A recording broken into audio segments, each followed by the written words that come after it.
Hola, sean ustedes muy bienvenidos a Palabras que Inspiran, que vamos a ver en esta oportunidad eh, el Evangelio. Voy a hacer una pregunta. ¿Alguna vez alguien le ha mostrado con la Biblia cómo usted puede tener la seguridad de ir al cielo al morir? Aquí vamos a ver entonces en estos minutos cómo podemos contestar esa pregunta, ese interrogante. Vamos a orar un momento y nos presentaremos al Señor para que Él nos guíe, les dé sabiduría, entendimiento y puedan desarrollarse, ¿verdad?, como verdaderos cristianos. Padre, te damos gracias en el nombre de nuestro Señor Jesucristo por todo lo que tú, Señor, nos entregas. Gracias por tu palabra, Señor. Ayúdanos a entenderla y dales tú el conocimiento a toda persona que nos escucha en esta hora, que nos está viendo. Te pedimos tu bendición en el nombre de nuestro Señor Jesucristo, nuestro Señor y Salvador. Amén. Vamos a ver entonces el Evangelio. La palabra Evangelio quiere decir buenas nuevas o buenas noticias. Ese es el significado. Son las buenas nuevas de cómo usted puede tener una relación personal y amorosa con Dios que le da sentido y propósito a su vida diaria. También le da la plena certeza de que pasará la eternidad con Él en el cielo. Entonces, el significado de evangelio es buenas nuevas o nuevas noticias. ¿Cuáles son entonces estas buenas noticias? Resumido es el Evangelio es que Cristo murió por nuestros pecados. Este es el Evangelio. Cristo murió por nuestros pecados y resucitó de la muerte. Esto lo puede usted ver en 1 Corintios capítulo 15 del verso 1 al 4. Hoy, en la actualidad, muchas personas dicen que están predicando el Evangelio, pero tal parece que cada uno tiene un mensaje diferente, ¿verdad? Lo podemos ver en todos nuestros medios. ¿Por qué oímos tantos mensajes diferentes hoy? ¿Hay más que solo un Evangelio? En realidad, ¿qué es el Evangelio según la Biblia? ¿Qué es lo que nos importa? El Evangelio, ¿verdad? Según la Biblia. Voy a pedirles que tengan lápiz y papel porque voy a hacerle 3 preguntas que durante el desarrollo, ¿verdad?, de este estudio, ustedes van a poder responder con certeza estas 3 preguntas. Entonces, la primera pregunta, ¿ya tiene su lápiz y papel? La primera pregunta dice, según lo que le han dicho, ¿qué es el Evangelio? Anote, según lo que le han dicho, ¿qué es el Evangelio? Esa es la primera pregunta. La segunda, si usted muriera esta noche y se presentara delante de Dios y Él le preguntara, repito, si usted muriera esta noche y se presentara delante de Dios y si Él le preguntara, ¿por qué debo dejarte entrar al cielo? ¿Qué le contestaría usted? Si Dios le preguntara, ¿por qué debo dejarte entrar al cielo? ¿Qué le contestaría? Esa es la segunda pregunta. Y la tercera y última dice, si usted muriera en este momento, pregunta, ¿está seguro sin una sola duda que iría al cielo? Repito, si usted muriera en este momento pregunta, ¿estás seguro que sin una duda que iría al cielo? Aquí hay dos opciones. La primera, sí, estoy seguro que iría al cielo. La segunda opción, no, no estoy completamente seguro que yo iría al cielo. Esas son las dos opciones. La primera es, sí, estoy seguro que iría yo al cielo. Y la segunda opción, no, no estoy completamente seguro o segura que yo iría al cielo. Esas tres preguntas, ¿verdad? Durante estas tres oportunidades que vamos a estar compartiendo, le van a proporcionar la respuesta correcta que la veremos al término. Ahora vamos a ver en relación a el Evangelio una palabra que es muy rechazada, una palabra que no se admite, una palabra que siempre está, ¿verdad?, en cuestionamiento. Esta palabra se llama pecado. Siempre se habla y se enrostra a los evangélicos y se dice, sí, ustedes todo lo atribuyen al pecado. Ay, sí, ustedes siempre hablan del pecado. Pero ¿cómo se originó esto? ¿Cómo se originó el pecado? Así nos habla la palabra del Señor. Pecado. Para poder entender las buenas nuevas de la relación entre Dios y las personas, los seres humanos, y cómo esta relación tiene que ser restaurada, es necesario primeramente entender cómo ésta se arruinó. Cómo se arruinó esta relación de Dios, nuestro Creador, y la humanidad.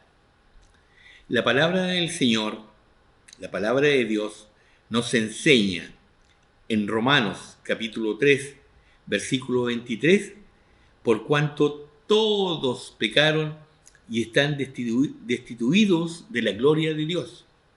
Usted podrá argumentar y decir, no, yo soy una buena persona, yo no he pecado, pero el pecado se originó, ¿verdad?, en el principio de la creación, en el huerto del Edén, cuando nuestros padres desobedecieron y fueron sacados de allí por ese pecado de desobediencia.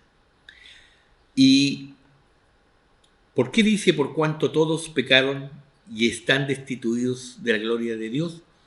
Porque ese pecado se transmite, el pecado se transmite.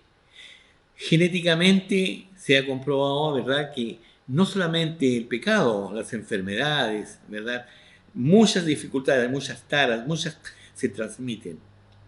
Hace pocos años se descubrió esta hélice del ADN, ¿verdad?, que todo se transmite, y en este caso particular, espiritualmente el pecado también se transmite a toda la humanidad. Por eso dice Romanos 3:23, por cuanto todos pecaron y están destituidos de la gloria de Dios. Efesios capítulo 2, versos 4 y 5, también dice que estando nosotros muertos al pecado. Vamos a leer Efesios 2, capítulo 2, versículo 4 y 5. Dice, pero Dios, nuestro Creador, que es rico en misericordia, por su gran amor con que nos amó, aún estando nosotros muertos en pecado, nos dio vida juntamente con Cristo, con su Hijo. Por gracia sois salvos. Entonces aquí, ¿verdad?, también está hablando de que estando nosotros muertos por nuestros pecados y nuestros delitos, Dios nos dio vida. a través de nuestro Señor Jesucristo.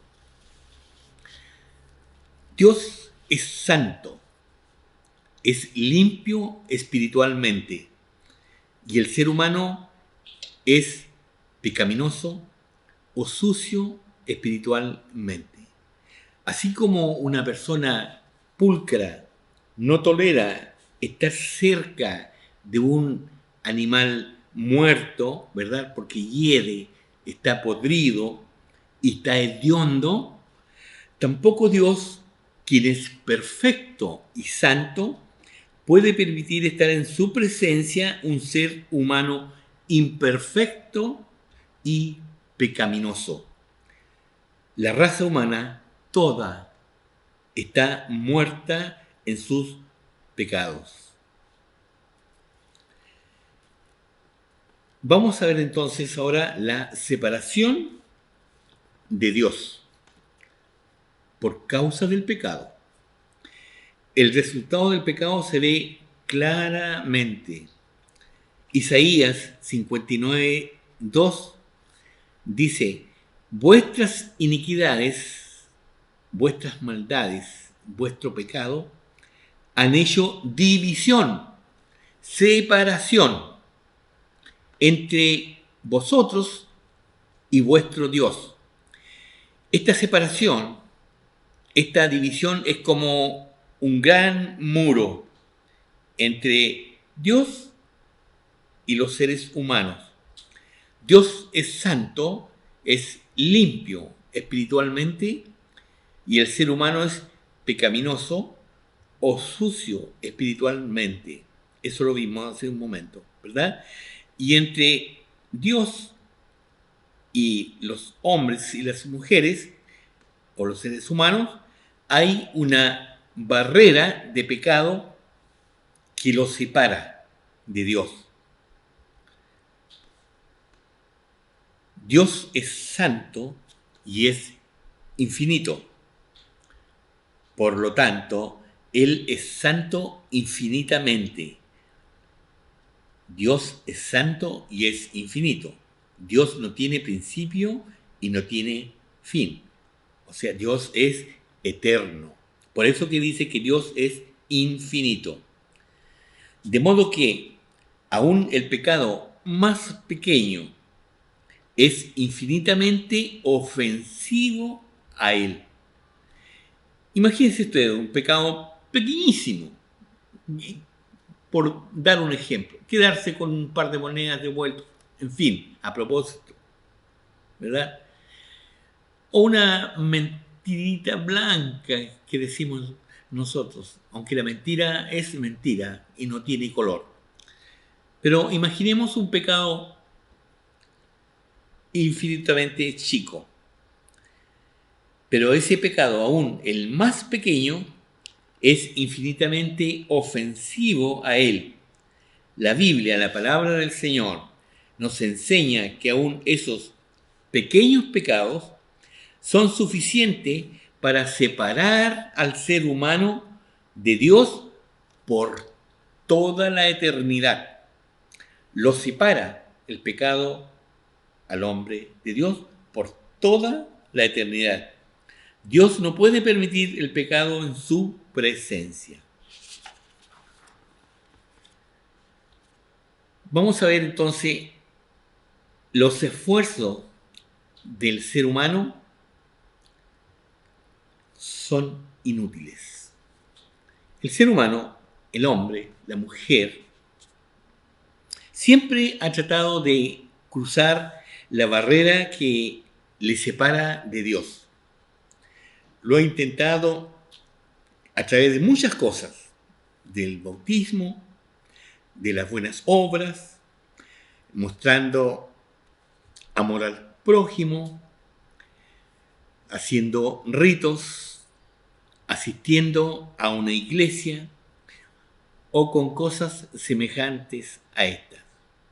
Pero la Biblia, la palabra del Señor, enseña claramente que ninguna obra jamás derribará la barrera de pecado que separa al Dios santo del hombre o la mujer impía. Es imposible, ¿verdad? Es como si una flecha quisiese atravesar un muro de cemento grande. Imposible, no puede, ¿verdad? Ni por el bautismo, ni por asistir a la iglesia, ni porque yo amo al prójimo, porque yo obedezco los 10 mandamientos, por nuestros ritos. La Biblia dice, si bien todos nosotros, esto está en Isaías 64:6, si bien todos nosotros somos como suciedad y nuestras justicias, Dios las mira como un trapo de inmundicia. La justicia humana, imperfecta por siempre. Es de esta forma, ¿verdad?, que Dios mira la justicia terrenal. Dijimos que si bien todos nosotros somos como suciedad y todas nuestras justicias como trapo de inmundicia, así la mira el Señor, nuestras justicias terrenales. Y eso está en Isaías 64:6. Procurar limpiar los pecados con buenas obras es tan inútil como lavarse la cara sucia con un trapo mugroso. No hay absolutamente nada que el hombre pueda hacer, o la mujer, para borrar sus pecados y derribar esta barrera que le separa de Dios. También usted puede ver en el libro de Ageo, capítulo 2, 12 y 14, en Lucas 18, 10 al 14, en Romanos 3, 20, en Gálatas 3, 10, 11 y 21. Entonces veamos el Evangelio. La palabra Evangelio, ¿verdad? Ya vimos que significa buenas nuevas o buenas noticias.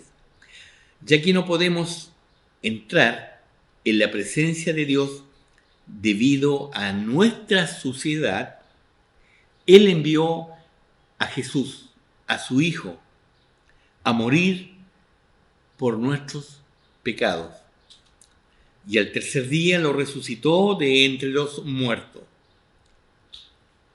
1 Corintios 15, 1, 4 explica claramente lo que es el Evangelio. Además, dice, os declaro, hermanos, el Evangelio, que es que Cristo murió por nuestros pecados, por nuestras faltas, conforme a las Escrituras, y fue sepultado y resucitó al tercer día, conforme a las Escrituras.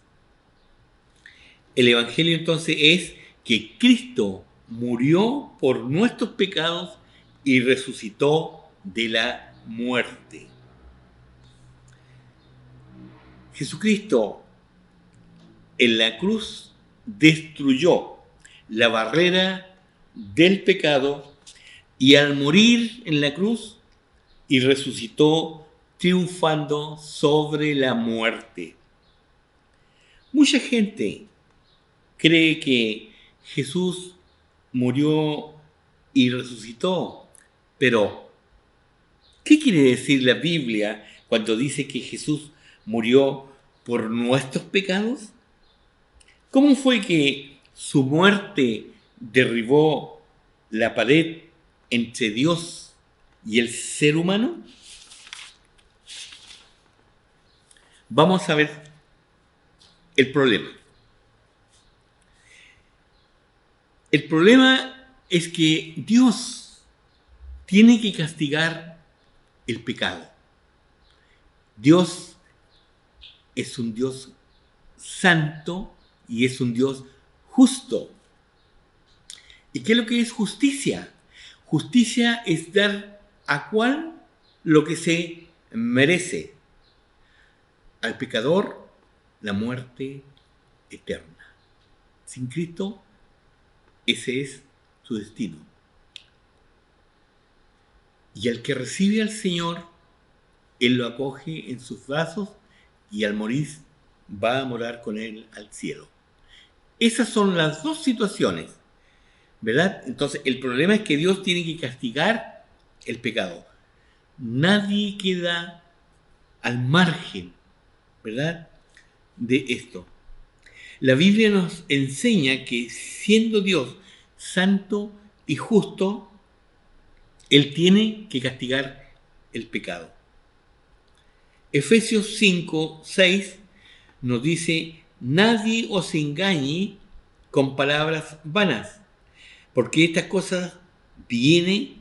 por estas cosas viene la ira de Dios sobre los hijos de desobediencia. También vemos en Romanos 1:18, porque la ira de Dios se revela desde el cielo contra toda impiedad y contra toda injusticia de los seres humanos. Dios tiene que derramar su ira sobre el pecado. El pecado tiene que ser castigado. La justicia de Dios requiere que el ser humano pague por los pecados cometidos contra el Dios santo y eso por medio de sufrir la condenación eterna. Repito, la justicia de Dios requiere que el ser humano pague por los pecados que ha cometido contra el Dios santo y eso por medio de sufrir la condenación eterna. El ser humano, en su condición de pecador, si no se arrepiente, si no acepta el Evangelio, que son las buenas nuevas de que Jesús vino a morir por él, ¿verdad?, no tiene otra alternativa que la condenación eterna. Mateo 25, verso 46, lo dice. Ahora veamos en 3 pasos la manera en cómo Cristo nos libró de la ira de Dios por medio de su propia muerte. Paso 1. La imputación. Hay 3 pasos. El primero es la imputación, el segundo es la sustitución y el tercer paso es la satisfacción o propiciación, también llamado. Veamos la imputación. Cristo llevó nuestros pecados sobre sí mismo al morir en la cruz. El primer paso en la redención del hombre era que Jesucristo llevara los pecados del mundo sobre su propio cuerpo. Cuando Jesús estaba sobre la cruz, Dios tomó todos los pecados de la humanidad, los pecados pasados, los presentes y los futuros, y los puso o se los imputó sobre Cristo. Eso ocurrió. Cuando Jesús estaba sobre la cruz, Dios tomó los pecados de la humanidad, todos, los pasados, los presentes y futuros, y los puso sobre Cristo. Él cargó con todos los pecados de la humanidad. Hoy la humanidad somos más de 8.000 millones de personas. Imagínense cuántos han muerto de aquí, de esta fecha, a siglos pasados, ¿verdad? Por todos ellos murió Cristo, por los de ahora y por los futuros. Entonces, mis hermanos, nosotros tenemos una gran deuda con nuestro Señor, con nuestro Padre, que mandó a su Hijo Jesús a morir por causa mía o por causa suya, ¿verdad? Mas Jehová cargó en él, en Jesús, el pecado de todos nosotros. Isaías 53, verso 6. En Isaías 53, mis hermanos queridos, mis amigos, léanlo. Se le van a caer las lágrimas, como a muchos de nosotros nos ocurrió, de ver todo lo que tuvo que soportar, ¿verdad? Obedeciendo a su Padre por causa nuestra. Quien llevó él mismo nuestros pecados en su cuerpo sobre el madero. Estoy leyendo Primera de Pedro, capítulo 2, versículo 24. Él llevó nuestros pecados en su cuerpo sobre el madero. Se refiere al madero de la cruz. Y 2 de Corintios, capítulo 5, verso 21. Al que no conoció pecado, Jesús, por nosotros, Dios Padre lo hizo pecado, para que nosotros fuésemos hechos justicia de Dios en Él, en Jesús, en Cristo, clavado en la cruz. Jesús llevó el pecado del mundo sobre su cuerpo, sobre la cruz. Ya que Dios debe y tiene que castigar el pecado, ¿a quién castigaría?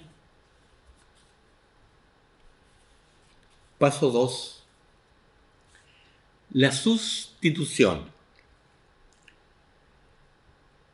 Cristo murió en nuestro lugar.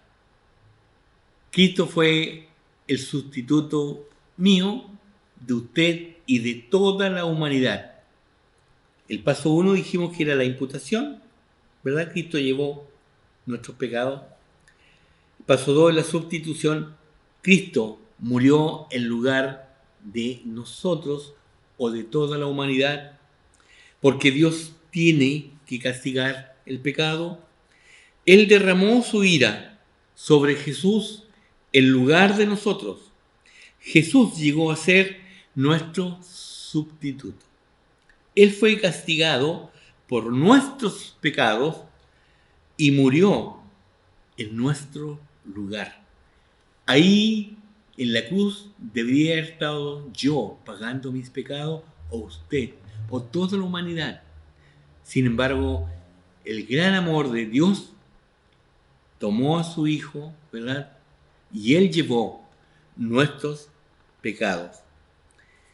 Isaías 53:5 narra, lea el capítulo 53 de Isaías. Mas Él herido fue por nuestras rebeliones, molido, a golpes, por cierto, por nuestros pecados. Cuando leo esta frase, molido por nuestros pecados, a veces pregunto si usted se ha apretado alguna vez el dedo en una puerta. Duele muchísimo y estamos mucho tiempo con ese dolor. Él fue molido por nuestros pecados.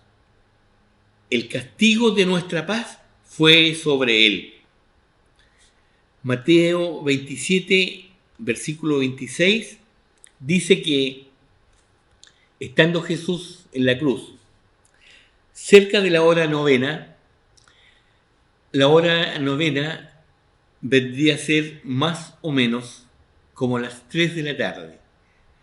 Si el sol salió a las 7 es la hora primera, las 8, 2, las 9, 3, las 10, 4, las 11, 5, las 12, 6, la 1, 7, las 2 de la tarde, 8, las 3 de la tarde, 9, la hora novena. Así se contaba en ese tiempo la hora, ¿verdad? La hora novena significa las 3 de la tarde. Cerca de la hora novena, ya Jesús, agonizante y casi entregando ya, ¿verdad?, su vida por causa nuestra, clamó a gran voz diciendo: Dios mío, ¿por qué me has desamparado? Esto está en Mateo capítulo 27, verso 46. Nuestro Señor Jesucristo sintió, ¿verdad?, la separación de Dios, de su Padre. Sintió esa separación. ¿Por qué? Porque Él cargaba en ese momento todo el pecado del mundo. Y Dios, ¿verdad?, se apartó. Y lo sintió nuestro Señor Jesucristo. Él lo sintió, la lejanía, la ausencia de su Padre. Por eso exclamó: Dios mío, ¿por qué me has desamparado? Jesús y Dios, su Padre, tenían una relación muy estrecha. Él sabía todo, conocía todo, y su Padre siempre estaba al lado de él. Pero en este momento, no, él cargaba el pecado de todo el mundo. Dios castigó a su propio Hijo Jesús en lugar nuestro, en lugar mío y en su lugar, y de todo el mundo. Vamos entonces al paso 3, ya para ir terminando, que es la propiciación. La muerte de Cristo pagó todos nuestros pecados y satisfizo la ira y la justicia de Dios. Ya que Jesús murió por nuestros pecados, la justicia de Dios fue satisfecha. Cristo pagó por todos los pecados de la humanidad, del hombre, de la mujer impía, y quien decida aceptar ese pago nunca tendrá que experimentar la eterna ira de Dios que viene sobre todo pecador. La cuenta está cancelada. Cristo pagó esa cuenta. Con todo eso, Isaías 53, 10, 11, Jehová quiso quebrantarlo, sujetándolo a padecimiento. Cuando Dios el Padre haya puesto su vida, la vida de Jesús, en expiación por el pecado, verá el fruto de la aflicción de su alma y quedará satisfecho. Cuando Jesús hubo tomado el vinagre, dijo: consumado es, y habiendo inclinado la cabeza, entregó el espíritu. Estoy citando Juan capítulo 19, verso 30. Para ya ir terminando, la frase consumado es era una expresión usada en Roma en el tiempo de Cristo para referirse a una deuda, cualquier deuda que haya sido pagada o cancelada. Cuando Jesús dijo estas palabras al morir, estaba diciendo que Él había hecho el perfecto, completo y último pago por el pecado. Véalo usted en Colosenses capítulo 2, versos 13 y 14. Mis hermanos queridos, dejamos hasta aquí este estudio en Palabras que Inspiran, encontrándonos próximamente, ¿verdad?, en la semana que viene. Que el Señor les bendiga.